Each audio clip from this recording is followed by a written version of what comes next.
Welcome to another edition of Training Homer. Today, Homer and I want to show you how we're going to teach him to hold a bumper or a bird in his mouth. It's actually what's called hold conditioning.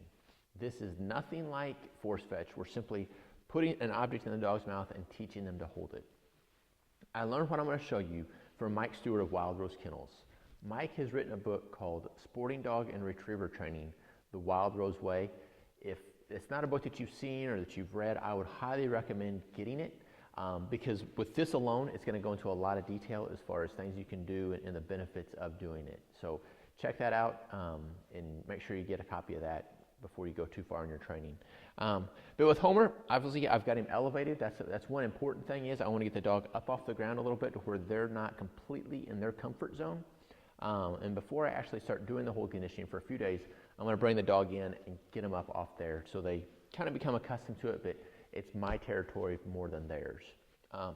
Also, I'm going to take this leash, I'm going to put it on Homer. Good boy. And I'm going to put it up on this little peg back here behind me. It's actually a hook.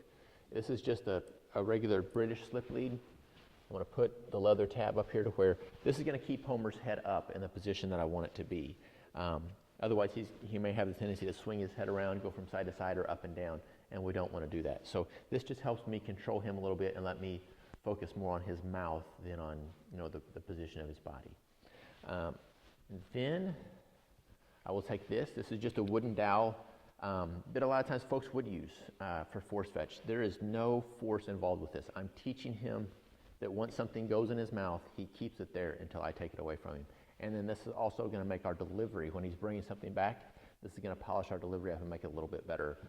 If you remember for some of the past videos, he likes to swing his head around. Like I was just saying with this, is helping control that some.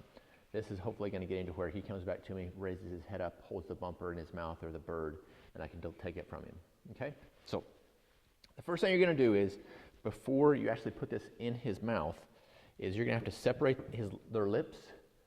Put your finger, your index finger and your thumb between their teeth and just push in. And that's going to make him want to open his mouth. And when he does, I want to roll this in. Once this is in, make sure you clear the lips. That means get their top lips and bottom lips out from between their teeth in this dowel. Otherwise, it's painful and uncomfortable and they're going to fight you. Homer's been doing this for 2 or 3 days, so there's not a whole lot of fight. He knows kind of what I'm expecting. But the whole time they're doing it, initially, I'm going to keep this right hand under his chin to where he can't get away from it. And my left hand is going to be back here on his head. I'm going to be petting him in both directions, with both hands, and constantly saying, hold, hold, good, hold, good. One thing that you'll find too is once the dog learns that as soon as you touch the dowel, that it's time to spit it out, you'll want to start touching it and taking your hand off, touching it and taking your hand off. That way, if you reach down to take a pheasant and you've got to come back up, they're not thinking, okay, I can let go. The pheasant drops on the ground and runs off when you've lost the bird. They're going to hold it until you tell them to let go of it. So hold, good. And I'm going to take both hands, drop. And he just opens up and comes away from it, okay? Like I said, this is day 3, I think, of doing this. The first day is never pretty. The dogs are fighting you. They really don't know what's expected, and that's very normal, okay? There's going to be several videos that I do of Homer doing this, okay? Because we start with a dowel up here, then we're going to go to him holding a bumper, and then we're going to go to holding a small frozen bird, maybe like a quail or a dove. Then I'm going to thaw out a quail or a dove and let him hold that, and then I'm going to try to thaw out a pheasant and let him hold that as well. All that up here on the table, okay? Then we're going to go to the ground, back to the dowel again, back to what's familiar and he knows what to do, through that whole progression of things to hold. Then we're going to put him in motion, starting with a dowel, calling to me. So this is something that when I'm doing it in training, I'm always thinking, I've got 2 to 3 weeks of doing this. I do not want to rush this at all, okay? Because in my mind, this is what links obedience and retrieving together. Retrieving has always been something fun to do. Now it's something that there's a little bit of obedience that has to be linked into it. So the links of the chain are going to come together on this. Again, obedience and retrieving come together with hold conditioning, okay? So again, dowel, index finger and thumb. I'm just going to separate his lips to where I can feel his teeth. back behind his canines, his big front teeth, and it's going to push in. When I do, you can see he opens his mouth. This slides in, clear the lips, both top and bottom. Good.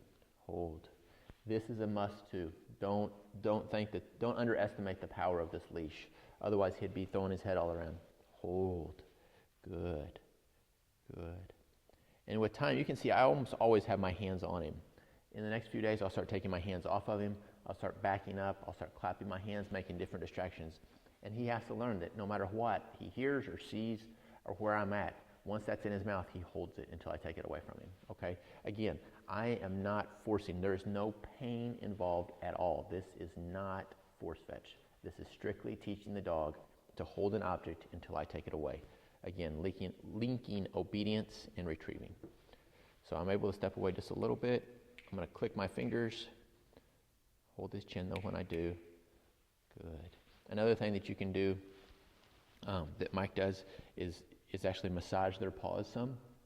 Okay, in the beginning they fight that a little bit, but again, the leash is holding him from coming down to my hand. It feels good, and you can't see up close, but his eyes are almost closed like he'd just go to sleep. So hold, take both hands, drop. Comes off of it himself. So there you go. That's the first step of hold conditioning. Like I said, this is going to kind of become every few days. I'm going to try to get a video done for you so you can kind of see our progression. The take-homes from today are big one. Mike Stewart's book, Sport Dog and Retriever Training the Wild Rose Way. Lots of details of the retrieving things we're going to do with Homer as we get out of hold conditioning. It's going to show you hold conditioning. Just lots of great information. So I cannot stress to you enough to get that book. And then also the other big thing is remember, hold conditioning, take your time. No rush to get this done. All right? Have a great day, guys, and we'll see you back for another edition of Training Homer.